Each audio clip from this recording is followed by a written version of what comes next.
Toler. Thank you.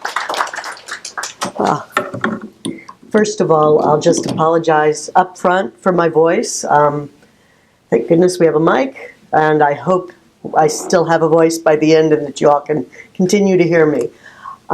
So, good evening. Thank you all for coming, and particularly thank you to all the nurses who are here. Sort of the short version of what I'm going to say tonight is Nurses Rock.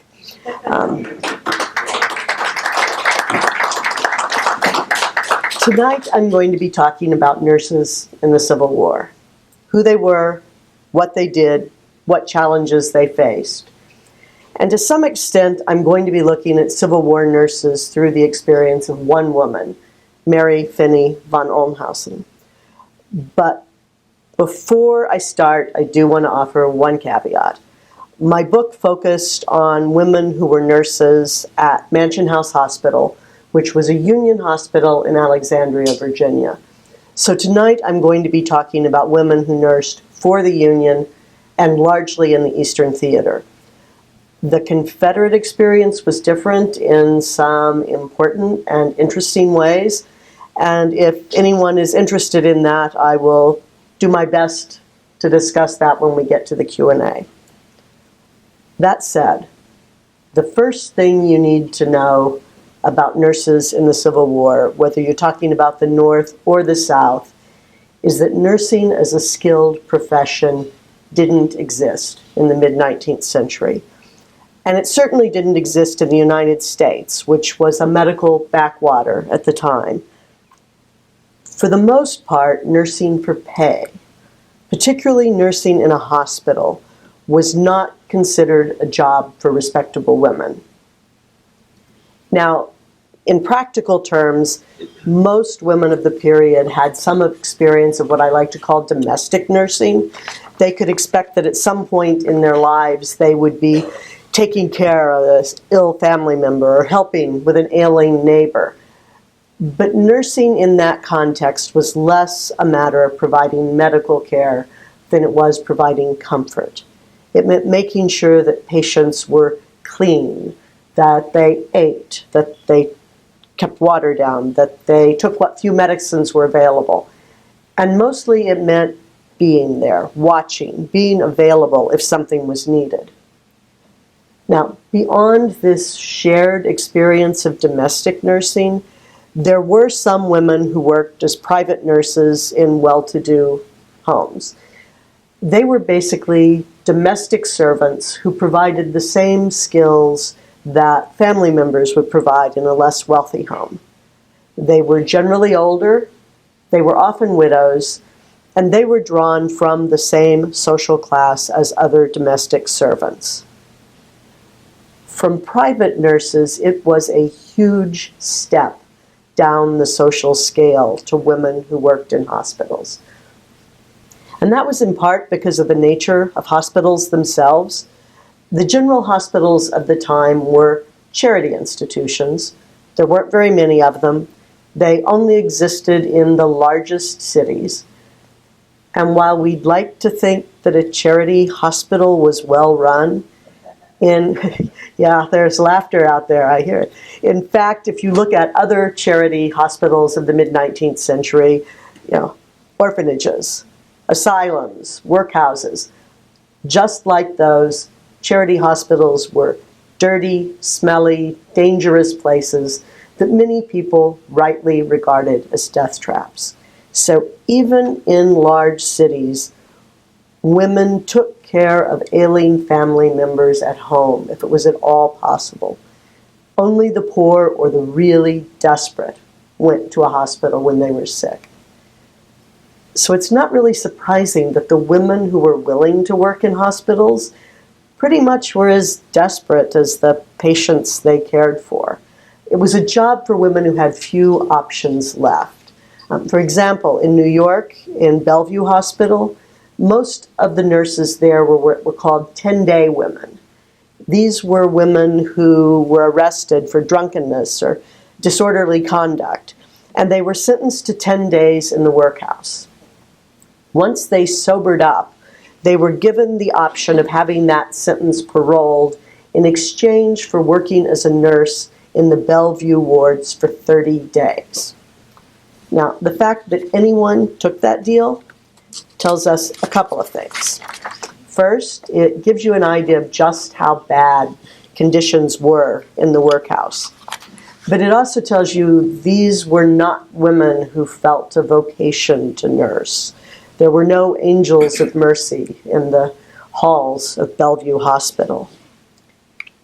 British nursing advocate Florence Nightingale summed up the public perception of hospital nurses when she described them as women who were too old, too weak, too drunken, too dirty, too stolid, or too bad to do anything else. That perception of nursing began to change shortly before the Civil War, and it changed in large part due to Florence Nightingale herself. Her heroic work in the Crimean War in 1854 caught the public imagination. The newspapers called her the lady with the lamp, and she threw open windows, she scrubbed filthy floors and equally filthy men, or at least caused them to be scrubbed by others. She bullied doctors and army officers in cooperating with her. She fought with the British Army's medical director, and she saved lives. When her book Notes on Nursing came out several years later, it was a bestseller, not just in Great Britain, but also in the United States. Thousands of American women were inspired by her vision of nursing as a vocation. So when the Civil War came and brought a need for nursing, there were women who were eager to follow her example. Now, this is a group where I don't really need to say this next part, but I'm going to anyway, because otherwise my transition will just not work. So, as I'm sure most of you know, immediately after the fall of Fort Sumter, President Lincoln called for 75,000 militia volunteers to put down what he called as a state of insurrection. And he got tens of thousands of eager volunteers. The response was overwhelming. What you may not be as clear on is that Lincoln also had volunteers from a source he never expected and never asked for, and that was women who wanted to serve their country. The first woman to officially volunteer was Dorothea Dix. She was a 59-year-old reformer who had spent the 20 years prior to the war fighting to improve the conditions for paupers, the mentally ill, prisoners. As far as the American public was concerned, if there was one woman in the United States who knew how medical institutions worked, Dorothea Dix was that woman. Dix was visiting friends in Trenton, New Jersey for a much-needed rest when she heard the news that Sumter had fallen. She immediately abandoned that idea of rest. She packed her bags. She got on the train that afternoon and headed toward Washington. And when she arrived in the capital on the evening of April 19th, she found that the city was on high alert because the Pratt Street riots had happened in Baltimore that afternoon. And in fact, she had walked through the aftermath of that as she changed trains. So in D.C., pickets were guarding public buildings. There were soldiers billeted at the White House in anticipation of a Confederate attack before dawn. A less determined woman might have said, you know, I'm just going to go check into a hotel and I'll talk to someone in the morning. Dix went straight to the White House. Now, if any other woman had appeared at the White House that night unannounced, she might well have been turned away, even though access was considerably different to the White House at that point than it is today. But Dix was preceded by a well-earned reputation as a lobbyist, a crusader, a humanitarian, and most importantly, as a woman who got things done. She was used to working with powerful politicians. They were used to working with her. And in fact, there were probably men in the White House that evening who had worked with her on attempting to pass a bill a couple of years before for help for the mentally ill. So even with the threat of a Confederate army at the door, she was given a warm welcome and a fair hearing for a revolutionary proposal. She volunteered to form a corps of women nurses based on the women who worked with Florence Nightingale in the Crimea. To understand just how radical that proposal was, you need to know how the Army handled nursing prior to the Civil War. Because remember, nursing was not yet a profession, it was something respectable women didn't do. So if the Army's Medical Bureau needed nursing, they used convalescent enlisted men who were not well enough to resume their military duties, but were too well to just stay in bed. And left to its own devices, the Army would have done nothing to change that. 4 days after Dix volunteered, Secretary of State Simon Cameron, Secretary of War Simon Cameron, accepted her proposal, much to the dismay of the chief of the Medical Bureau. And in June, she was appointed the superintendent of female nurses for the Union Army, which was the first federal executive position to be held by a woman. You know, there was some initial confusion about how nurses were to be recruited and about the scope of her authority. In fact, the Medical Bureau made some ham-handed efforts at undermining that authority. And it's true that over the course of the war, the confusion about her authority continued, and Congress kept nibbling at it. But Dix herself was never confused about what she was there to do, and she knew absolutely who she wanted for her new nursing corps. And it's got to be said that some of her standards were not related to the realities of working in an Army hospital, but were based on her own personal prejudices. That aside, she required 2 letters of reference that testified to an applicant's morality, integrity, seriousness, and capacity to care for the sick. She didn't ask whether an applicant had any experience or training, because she assumed that no respectable applicant would have any experience beyond taking care of a family member, and she was not interested in any women who were not respectable. She only accepted women between the ages of 30 and 50. Neatness, order, sobriety, and industry were required characteristics. Education was a nice extra. Basically, she wanted women who were matronly, both in appearance and in fact, but were still strong enough to turn a full-grown man in his bed. And it turned out to be surprisingly easy to find them.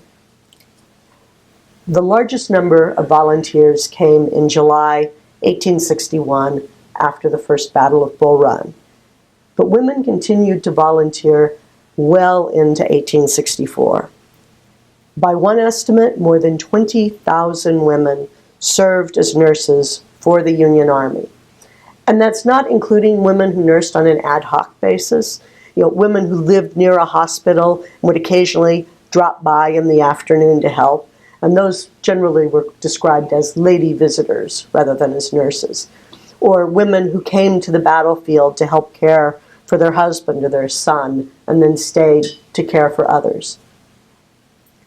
And despite Dix's cookie-cutter vision of who her nurses should be, in fact, the women who volunteered were as diverse as the nation itself. There were teenage girls, middle-aged widows and grandmothers, society belles, farm wives and factory girls, teachers, reformers and nuns, free African Americans and escaped slaves, new immigrants and Mayflower descendants. Some of them were inspired by Nightingale's Notes on Nursing. Some were driven to nurse by religious zeal. The women who nursed for the United States Christian Commission, for instance, were as concerned with saving soldiers' souls as with healing their bodies. Some women volunteered for financial need, often caused by the absence of a husband or a father in the war. But many, maybe even most, volunteered at least in part from that same desire for patriotic action that led young men to enlist in the first rush of enthusiasm for the war. Louisa May Alcott, for example, who was not yet the famous author of Little Women. Alcott was eager to be involved in the war almost from the beginning. Soon after the fall of Fort Sumter, she wrote in her diary, "I long to be a man, but as I can't fight, I will content myself with working for those who can." Many women shared that sentiment, which brings me to Mary Finney von Olnhausen, whose story is in many ways typical of the women who joined Dorothea Dix's nursing corps. Any of you who watched the PBS series Mercy Street, and from conversations earlier this evening, I'm pretty sure that was a lot of you, you all met the young and lovely Mary Finney, who was one of the primary characters in the show. Well, let me introduce you to the historical Mary Finney von Olnhausen. Mary Finney was born in Lexington, Massachusetts in 1818. She lived and worked on the family farm until she was 31 when her father died. And at that point, she and her unmarried sisters needed to find ways to support themselves. Mary didn't take any of the usual paths that were available. Instead, she studied textile design at the newly founded Boston School of Design for Women. By all accounts, she was a talented designer. She soon found work in New Hampshire's booming textile mills. And at that point, she had probably resigned herself to never marrying. Then she met the Baron von Olnhausen. Now, in addition to being a baron, probably even in spite of being a baron, Gustav von Olnhausen was a trained chemist, and he was also a radical political reformer. He came to the United States after the failed revolutions that rocked Europe in 1848, and he quickly found work as a dye chemist in the same New Hampshire textile mill where Mary was working as a designer. They married in 1858 when Mary was 40. He died 2 years later. After Gustav's death, Mary moved to Illinois, where she helped her younger brother farm a homestead on the prairie. For the women in the audience who've read Little House on the Prairie, there's some resemblance in her memoirs to those stories, just a lot darker. You know, it was a hard life. They were very isolated, and as rumors of the possibility of war began to reach the prairie, they became even more isolated because most of their neighbors were poor Southerners who had moved west in search of land, and they disagreed with the Finneys about the political situation in really fundamental ways, particularly about slavery. Mary was opinionated, she was outspoken, and it was really painful to her to keep her mouth shut and not cause bad feelings with her neighbors. So it was almost a relief, as far as she was concerned, when war finally came and she could do something. She later said that she was inspired to volunteer by what she called that terrible affair at Bull Run. At that point, she'd been married for less than a year, and reading her memoir, I think it's also possible that she was eager to leave the prairie and that she needed to find some hard, all-encompassing work to distract her from her grief. But whatever her reason, like women all over the North, she wrote letters to anyone she could think of who might be able to help her get a place in Dix's new Army Nursing Corps. And then, like women all over the North, she waited for a response. And she waited. And she waited. And after a year of no answers, she decided she wasn't going to wait anymore. So she packed up, she got on the train, she took herself back to Massachusetts. And once in Massachusetts, she made direct contact with Dorothea Dix. Except for that biographical accident of becoming a baroness, Mary was exactly the type of woman that Dorothea Dix wanted for her new nursing corps. An educated, unmarried, middle-class, middle-aged woman, not glamorous, not conventionally pretty, with a taste for reform and a history of hard work. In early August 1862, roughly a year after she wrote her first letter, von Olnhausen received her first assignment as a nurse at Mansion House Hospital, and she would continue to nurse at various hospitals through the end of the war.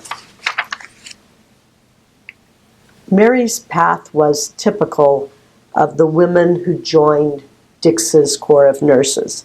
But that wasn't the only path that led women to nursing. The Dix nurses were just the largest piece in a patchwork quilt of nurses that were drawn from different sources with different relationships to the Army. They only made up about 15% of the whole.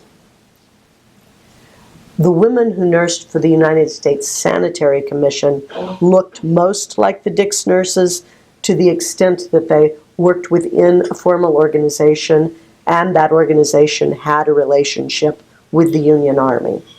And the Sanitary Commission used nurses in two different ways.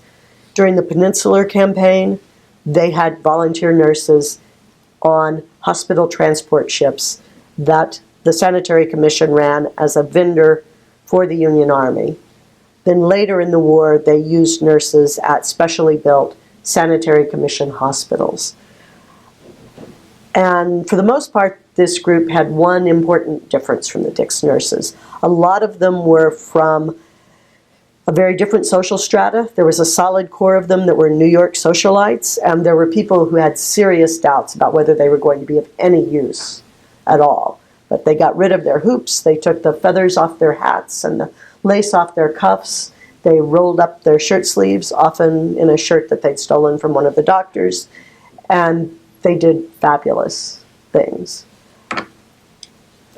One step further away from having an official relationship with the Army were women who were commissioned as nurses in the same regiments that their husbands served in. This was an informal process. It didn't happen through Dix, obviously. It was not in any way sanctioned by the Army as a whole. It really happened at the level of the local militia. And my favorite example in this group are a woman named Estelle Johnson and her sister. According to Johnson, when her husband and her brother-in-law went to enlist, she and her sister went to the recruiter and told him that if their husbands were going, they wanted to go too. Now, she's very clear in her account that they didn't expect anything to come of this. So they were really surprised when a week later, the recruiter came back and told them that the colonel had said that even though no one had called for nurses, he wanted them to come. So a month later, they were formally sworn in to the 4th Vermont Regiment, Company J, in the presence of the regiment's colonel, its major, and the governor of Vermont. And they stayed with that regiment until their husbands were dismissed later in the war. Finally, there were women who had no official affiliation to the Army at all. They presented themselves on the battlefield, they saw a need and filled it, they attached themselves to a regiment, and they did what needed to be done. Clara Barton, who later founded the American Red Cross, is the best known of these, but she wasn't the only one. Cornelia Hancock, for instance. She was a young Quaker woman who was determined to serve. Her brother-in-law was a Philadelphia doctor, and he arranged for Hancock to travel to Gettysburg after the battle in the company of several older women who had newly been appointed to Dix's nursing corps. Now, one of the things about Dorothea Dix that drove people crazy, no matter what they thought about her otherwise, was she had a habit of just showing up unannounced, to make random inspections. Hancock was standing on the railroad platform waiting to go to Gettysburg when Dix descended on her new nurses for one of these random inspections. And as soon as she saw Hancock, she rejected her as a potential nurse on the grounds of her youth and rosy cheeks. Hancock's friends began to argue with Dix about why Hancock should be allowed to travel with them. Hancock just walked away from the argument, got on the train, traveled to Gettysburg, and when she got there, she found the need was so great that no one cared about her youth or her appearance. No matter what path women took to nursing, whether they were official Army nurses or unofficial volunteers, whether they nursed in a hospital or on the battlefield, all of them faced similar challenges.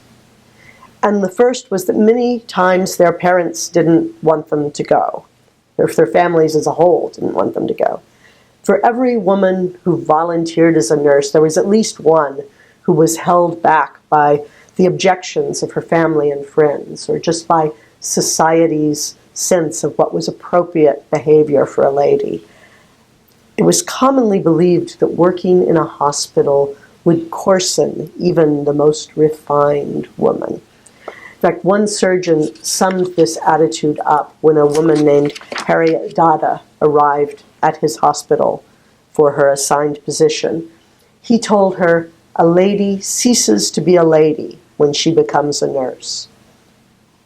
Families worried. They worried for all the reasons that families worry when their children go away for the first time.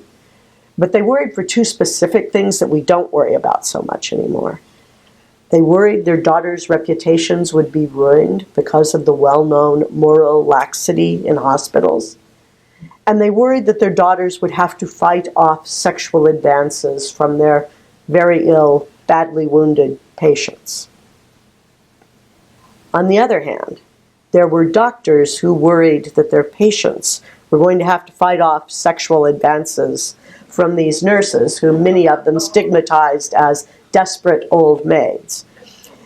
In fact, one doctor wrote to Surgeon General William Hammond, beseeching him, beseech is his verb, not mine, beseeching him to issue an order that would prohibit nurses from throwing themselves into the arms of sick and wounded soldiers and lasciviously exciting their animal passions. I assume he had met nurses who had in fact ceased to be ladies.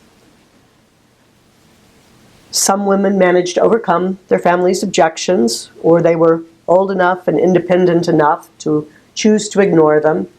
They managed to travel to their first assignment. Not an easy job. Travel was already difficult, far more difficult than it is now, and made worse by the war.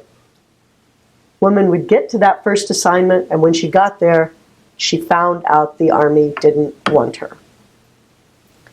Most of the doctors in the Army's medical bureau opposed the use of female nurses in military hospitals. They argued that women didn't have the upper body strength to do the job. They complained women didn't have the training to do the job, unlike those convalescent enlisted men who were pressed into service on an ad hoc basis. Some of them expressed concerns about what one doctor described as the inevitable affront to female modesty in the rough atmosphere of the hospital. And doctors who took this approach then typically made references to things like catheters and bedpans. And when all other arguments failed, doctors fell back on that old classic that the Army had never used women as nurses before, and they saw no reason to change their minds now. As a result of this prevailing attitude, meeting a hostile doctor was almost a rite of passage for nurses when they arrived at a new hospital. This is Georgeanna Woolsey, who nursed for the Sanitary Commission, and later she wrote about the early days of the war, and this is how she described the nurses' shared experience with meeting hostile doctors. No one knows who did not watch the thing from the beginning, how much opposition, how much ill will, how much unfeeling want of thought these women nurses endured. Hardly a surgeon whom I can think of received or treated them with even common courtesy. Government had decided that women should be employed, and the army surgeons, unable therefore to close the hospitals against them, determined to make their lives so unbearable that they should be forced in self-defense to leave. It seemed a matter of cool calculation. We know that von Olnhausen experienced what Woolsey described. The chief surgeon at Mansion House Hospital made an open attempt to force her out. He didn't want one of Dix's nurses in his hospital. And it's got to be said, if doctors were hostile to women nurses in general, they were even more hostile to Dix nurses. And that was because Dragon Dix, as her many detractors called her, was known to meddle. She didn't just come and inspect her nurses, she also inspected hospitals, whether she had the authority or not. And she looked for dirt, which she certainly found, and for ineptitude and for corruption. And even if she didn't find anything wrong, she picked fights with surgeons. She just didn't play well with others. And it didn't just happen at the level of the hospital. So Dr. Summers was determined to force von Olnhausen out. And he used what was really a very common technique. He just refused to give her a bed. That worked for some women. Von Olnhausen was made of tougher stuff. For the first several weeks at Mansion House, she slept in the surgical ward on the floor next to her patients. And when a bed opened up, she just picked up her things and moved in without waiting for permission. The biggest challenges nurses faced, though, were the ones presented by the work itself. On von Olnhausen's first night at Mansion House Hospital, the wounded from the Battle of Cedar Mountain poured through the door. It was a military defeat for the Union. It was a medical debacle. Wounded soldiers lay in the field in the August heat for several days before they were evacuated. By the time they finally reached the hospitals in Alexandria, they were exhausted, ragged, dehydrated, blood-caked, muddy. Their bandages hadn't been changed since they were dressed in the field, and some of their wounds hadn't been dressed at all because the field surgeons ran short of supplies. Von Olnhausen was literally standing in the hospital office, waiting to meet the chief surgeon with her bags when the first wounded came through the door. She didn't have time to learn her way around the hospital. She didn't even have time to learn that she didn't have a bed. She certainly didn't have a chance to learn her duties. An orderly showed her into the surgical ward. Someone told her what to do. No one told her how to do it. She'd actually done a fair amount of domestic nursing. More, in fact, than was common at the time. But nothing in her experience had prepared her for dealing with the effects of cannon shells and bayonets and mini balls on the human body. She was faced with carnage on a scale she had not been able to imagine. She was also faced with her own ignorance. In her letter home, she said she just wanted to throw herself down and give up. I mean, it was hopeless. What could she do to help? And then she pulled herself together and decided the one thing she could do for those men now was learn. So she followed the doctors and watched what they did. She did her best to make men comfortable. And a few days later, when things were quieter, she got someone to teach her how to bandage a wound. She got better at it. By the end of the war, the doctors she worked with considered her indispensable. And in fact, several of them got together and wrote a testimonial to that effect. Von Olnhausen's experience wasn't unusual. Many of the volunteers began nursing without even the most basic introduction to the work they were there to do.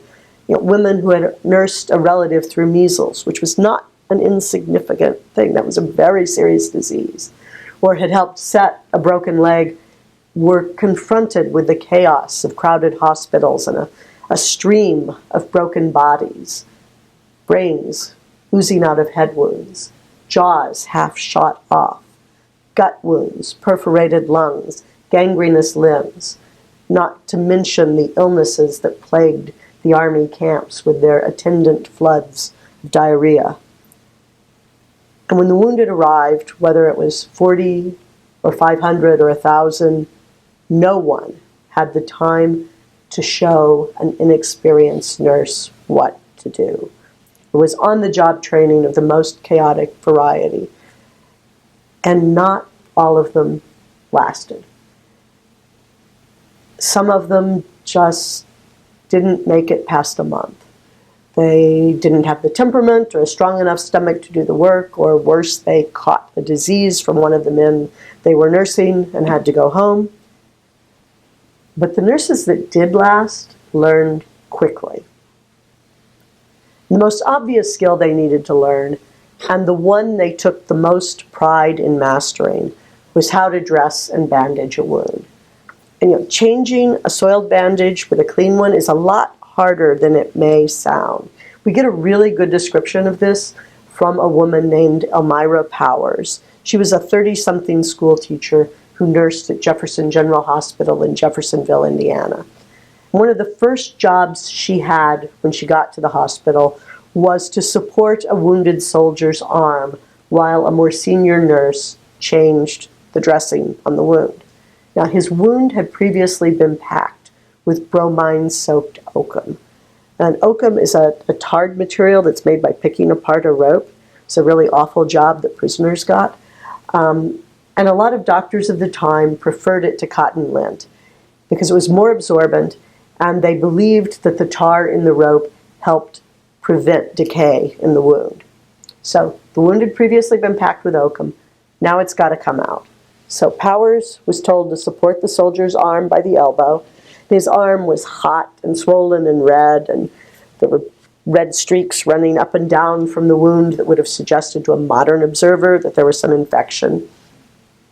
The senior nurse had a pair of pincers, and she had to pick off all the pus-soaked fibers of oakum and make sure that none of them stuck to the wound, and then go around the edge and take off any bits of dead flesh. And in her letter home, Powers says she was doing all right until the soldier began to cry for mercy and his arm began to shake in her hand. And at that point, she was afraid they might have another patient if she stayed in the hospital tent. So she dropped the soldier's arm and she ran for the tent opening. After she'd been outside in the fresh air a couple of minutes, she came back in. This is how she ended her letter. It will be necessary to imbibe a little more of the heroic before I can be of much help during an operation. All laughed at me, even the patient. But it isn't expected that a Yankee schoolma'am can be transformed into a dissecting surgeon in a minute. Guess it'll take about a fortnight. Not all nursing skills were that tangible. One of the things they needed to learn was how to stand up for themselves and for their patients. As a group, the nurses were committing to dealing with soldiers, to taking care of them as individuals. And one of their biggest complaints about the doctors was they tended to see the men as cases rather than as people. Now, in all fairness to the doctors, they saw patients in a very different schedule, a very different relationship than the nurses. The nurses' work occurred on a very intimate schedule. They didn't just provide physical care, they spent time comforting patients. In fact, one nurse claimed that her real work began when her official day was over. They spent time in the wards. They read to men. They soothed them to sleep. They listened to their stories. They helped them write letters home to their parents, pastors, siblings, wives, old friends, sweethearts. In fact, at one point, von Olnhausen was helping so many patients write letters that in her own letter home, she said that if she had known it was going to be part of the job, she would never have volunteered. As a result of all this, nurses came to know their patients as people. And they came to see themselves as advocates for their patients in a system where advocates were badly needed. And as advocates, the nurses fought with doctors and with hospital stewards over control of the boxes of luxuries from the Ladies' Aid Society, over details of diet, sometimes over the care of patients. In some cases, they brought to light cases of corruption, greed, neglect. Sometimes they fought to keep patients alive long after doctors had given up on them. And at least a few reached the conclusion, maybe with some truth, that they could run the hospital better than the men in charge. This is Catherine Prescott Wormley. She served first on the Sanitary Commission's hospital transport ships, and then later she was a matron in a hospital for convalescent soldiers. And she summed up the feelings of many women who were frustrated by the failings of the system when she wrote, "I should like to have charge of a hospital now. I could make it march if only I had control of some of the administrative power." She underlined power. The Civil War really was a pivotal experience for many of the women who served as nurses, whether it was for 3 weeks or 3 years. For many, it was their first time away from family and home, their first step outside the narrow bounds of what society expected from them. They didn't just learn new skills, they also learned new confidence. And in their letters home and later in their memoirs, over and over they expressed deep satisfaction with the work and the way of life, even when they're complaining bitterly about something in the next sentence, usually food. Wormley, again, claimed to speak for the Army nurses as a whole when she wrote, "We all know in our hearts that it is thorough enjoyment to be here. It is life, in short, and we wouldn't be anywhere else for anything in the world." This is Emily Parsons. She nursed for 2 years, despite the fact that she was lame, blind in one eye, and partially deaf. She took Wormley's sentiment one step further and wrote, "I should like to live so all the rest of my life." She didn't, of course. Parsons, like most of the women, went home at the war's end. Nursing was a brief period of their lives, just like being a soldier was a brief period in the lives of most of the men who served. They went back home and they stepped into their old roles as daughters, seamstresses, school teachers, wives, and in some cases, as reformers. I've come to believe that their role as informers after the war is the most important part of the story. For years, I've been fascinated by those women who disguised themselves as men and enlisted in the war to fight, in the army to fight. But as I came to know more about the stories of these nurses, I realized they played a far more important role in shaping American society after the war than those several hundred women who fought in disguise, no matter how bravely. Many of them used their newfound experience at organizing and at sort of elbowing their way through a bureaucracy to help change the world. Cornelia Hancock, for example, that young Quaker woman who found her way to Gettysburg, she established a school for the children of former slaves in South Carolina. Other former nurses were active in building hospitals for women and girls, reforming prisons and asylums, providing vocational training for girls. They set up war relief funds for widows and orphans and programs for establishing unemployed veterans on farmland in the West. Some of them joined the labor movement, temperance movement, the women's rights movements, in some cases all three, because those movements really ended up being linked together in some complicated ways. A few of them used their experience as a springboard to national leadership roles. They founded groups like the American Red Cross and the Women's Christian Temperance Union. If you look at American reform movements in the 20 or 30 or 40 years after the war, local or national, large or small, the odds are you're going to find a few Civil War nurses right in the center of things. The one thing very few of them did after the war was work as a nurse.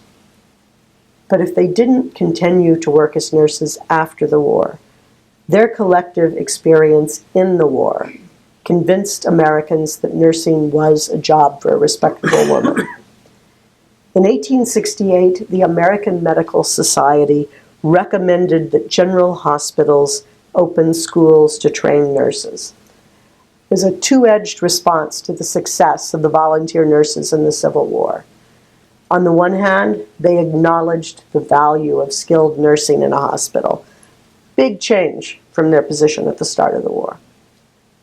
On the other hand, they also made it clear that they really didn't want to have to deal with another group of untrained, uncontrollable volunteer nurses in the case of another war. By 1880, there were 15 nursing schools in the United States. Before the Civil War, there were none. By 1900, there were 432. Nursing had become a skilled profession. I think this change can best be illustrated by an anecdote from 1903, almost 40 years after the end of the war. In June of that year, the American Nurses Association had its 6th annual convention.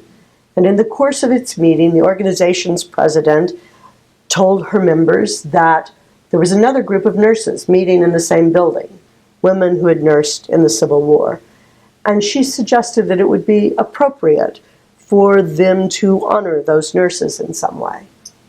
And a woman in the audience immediately asked to be recognized and suggested that the older nurses be invited to attend the afternoon sessions of the meeting. Personally, I think this was a setup, because the next scheduled speaker was Mary Livermore, a Civil War nurse who went on to become a national leader of the women's suffrage movement. Livermore rose to welcoming applause, and she began her address with a tribute from the older nurses to the new. A congregation of trained women nurses, something that in my earlier days I never expected to see and always felt would be a desirable thing to accomplish. She went on to say what many of the younger women in the room may have been thinking. The women whom you've just invited to meet with you are wrecks only, simply driftwood left from the Civil War, stranded here. But, she reminded her listeners, they had a great work to do without any of the advantages that you would have if you were to take their places today. Their legacy stood before her. Trained nurses who could be called to duty in case of another war. Nurses, she said, who know what to do and how to do it, who have learned to obey and learned when they must depart from instructions. From her perspective, the nurses who stood before her represented the greatest advance of the position of women in society that had happened in the last 50 years. A direct result of the women who volunteered to nurse in the Civil War. Thank you.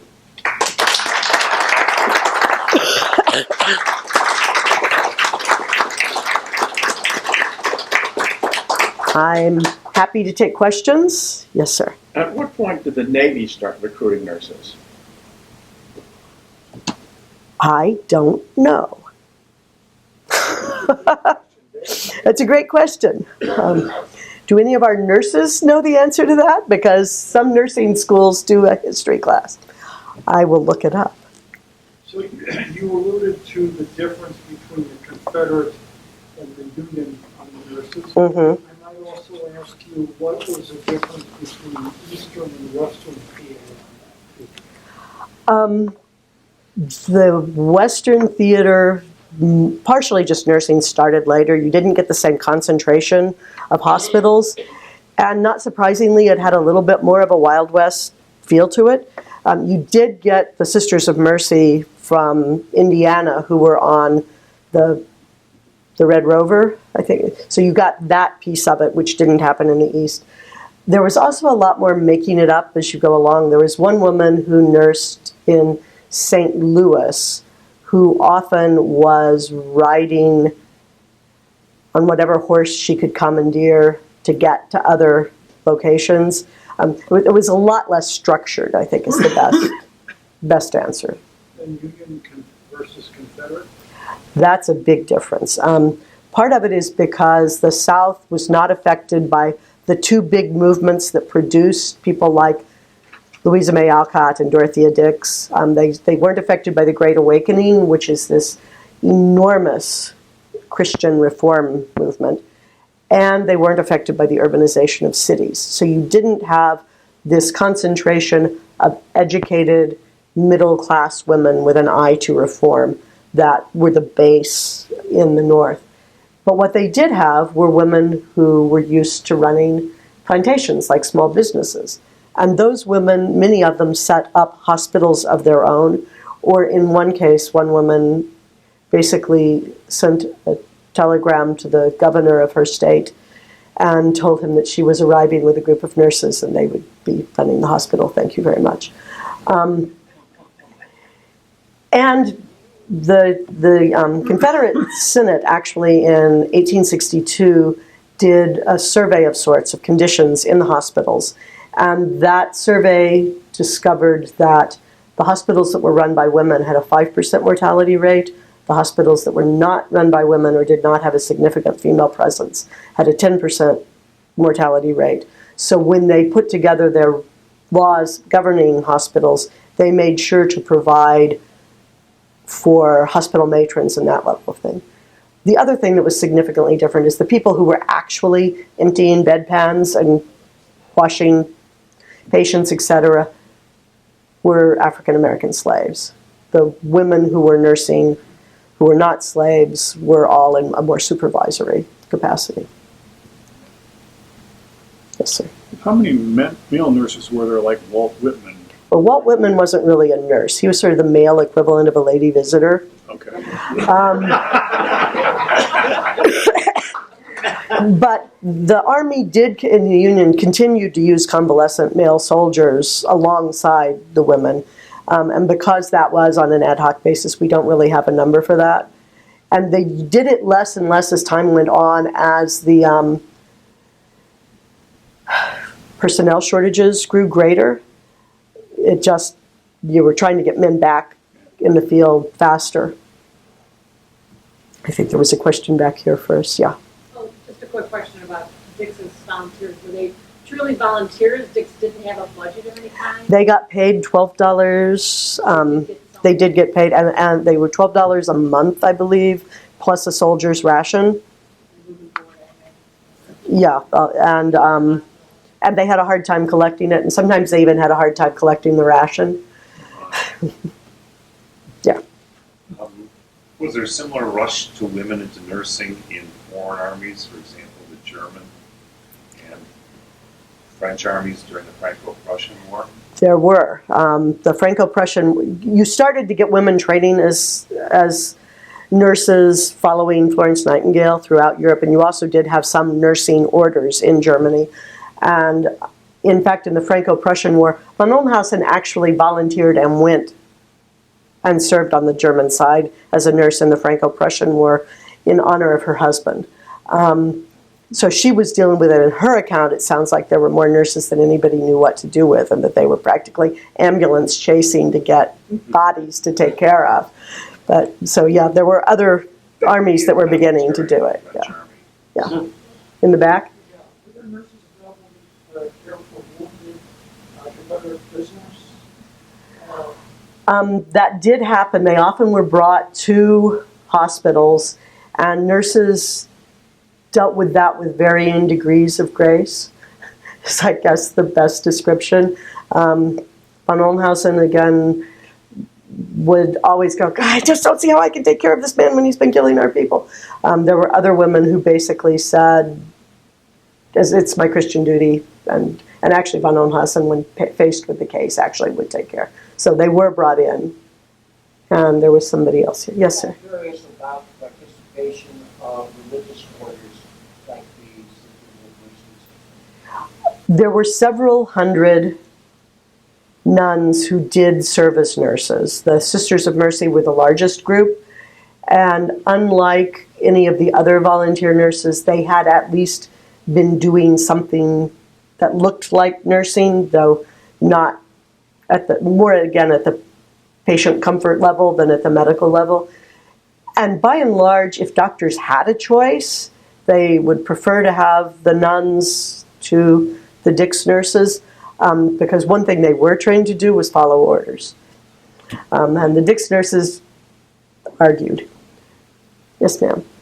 Could you address the issues and evolution of diet as supplied by the Army to the hospitals?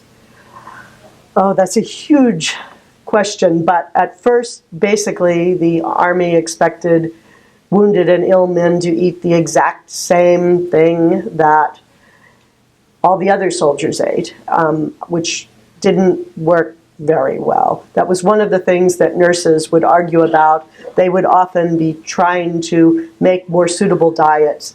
Partway through the war, there was a woman in Iowa, last name Whitmire, I believe. Yeah, she's really the turning point on that. She was a sanitary commission official. She was visiting a hospital. Turned out her younger brother was there, and she watched him push away a plate that there was no way he could have eaten, given that he had dysentery, and the orderlies just said, well, that's what there is, tough. And she began to develop this special diet system that slowly got incorporated. But that definitely came from the women, not from the Army itself. Did any of these nurses ever apply for a pension, and were they able to get it? They did apply for pensions, and some of them were able to get it. It happened later. There was the middle-class white women managed to push through a law to get nurses pensions similar to the soldiers' pensions. They had to be able to prove they were there, and it's a great blessing for anyone who wants to write about this stuff, because they wrote accounts of their service as part of their application packets. So you get descriptions of where they were and what they did that otherwise you might never have gotten. There was the African Americans who nursed with the Union, even when they did the same work, were often classified as laundresses rather than as nurses, which meant they were not eligible for those pensions. That was one of the failures of the reformers. I'm wondering, you see gaps in scholarship. So, where do you send your students? I actually don't teach. So if I had students, I'd start them with the memoirs, because there's an astonishing amount of primary material that in about the 80s began to get published as women's history became a deal. I wanted to ask you about collections that you visited for all these papers that you're citing. An enormous number of them are printed. So, and one of the things about this book is I had between August and November to research and write it. Okay. So there was no going to the archives. But luckily an enormous amount of this stuff is printed. Some of it was printed in the 19th century because Civil War memoirs were a big deal. Grant was not the only person who wanted to write his story. And then in the 80s, some that had never been printed ended up being edited and published with the first historians of women's history. Just following up on your question, as far as your survey of the literature is concerned. I mean, when I was looking up books, and just generally knowing some of the literature, well, whose memoirs or diaries would you consider, for a general reader like myself? Mhm. There's Kate Cummings and there's Mary Livermore. Kate Cummings and Mary Livermore. Who would you think? Georgeanna Woolsey is just delightful, and she was one of five sisters, and they wrote their memoir together, really for their children. So that one's really good. Harriet Dada has a very brief memoir that's also quite good. And then there's a funny little book called Our Army Nurses. That was a collection put together in the 19th century by one of the women. That's where the Estelle Johnson story comes, for instance. She collected a bunch of individual women's stories from their packets, and that's fabulous. How long did nurses stay on the job after the war ended? Because, there were veterans who were, injured and maimed and took a long time to heal. Right. The Corps was shut down a couple of months after peace, but individual women, many of them stayed on. And von Olnhausen stayed at her hospital and helped ship out the last men. So it really varied tremendously. And I think there were some hospitals for convalescents that continued for a long time after. The nurses during the Civil War, did they construct a manual or SOP, standard operating procedures, anything where they share information, put a formal? Oh, nope. It was all wing and a prayer. Yeah. Just very quickly, tell them how you came to get the commission. Sure. The PBS people were close to being done. The show was coming out in February, and they call an agent who was working with them, who I had worked with previously, called me on July 2nd and asked me if I'd be interested in doing it. And of course, I was interested in PBS wanted a nonfiction companion book to go alongside the series. And I don't know anyone who would have turned that down. I mean, if they'd asked me to write a history of Gettysburg or a history of, I would have been interested, but not in the time frame they gave me. But this was too sweet to turn down. So they called on July 2nd. We had a deal on July 8th. I think a week later we left for Iceland, and I basically read source material and all the downtime in Iceland, and then I had to turn the book in end of October, beginning of November. So, I'm sorry, I'm not getting the whole gist of this. There's a movie or something? There's the PBS drama called Mercy Street that ran for 2 years, and that was what this was written to go alongside. It's a drama, as you said. It's a drama. It's fiction. My book is not. Last one, Janet. Could you just explain about why the series stopped? Funding. And then once the funding started to get worked out, 2 of the stars had already signed contracts for other shows and were not going to be available. So it sucks, yes. Thank you all. Thank you very much.